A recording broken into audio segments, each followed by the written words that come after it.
पाकिस्तान 32 बरस बाद Olympics medal से एक कदम की दूरी पर। अरशद नदीम के पास सुनहरा मौका, मगर कैसे? आइए आपको बताते हैं।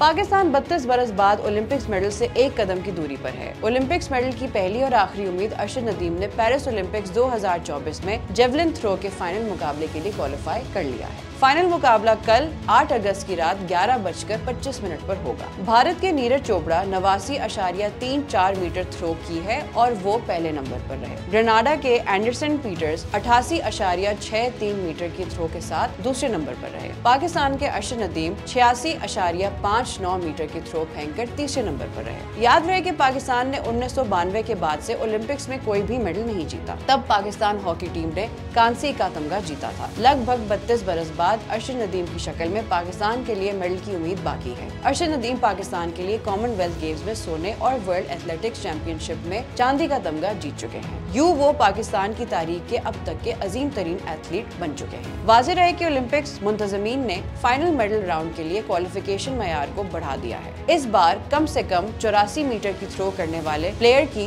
मेडल राउंड में रसाई की हद मुकर्रर थी। फाइनल राउंड में मजमूई 12 प्लेयर्स ने जगह बनाई है। 84 मीटर की थ्रो करने वालों की तादाद 12 से कम होने पर बेहतरीन थ्रो वाले प्लेयर्स को फाइनल खेलने का मौका दिया गया।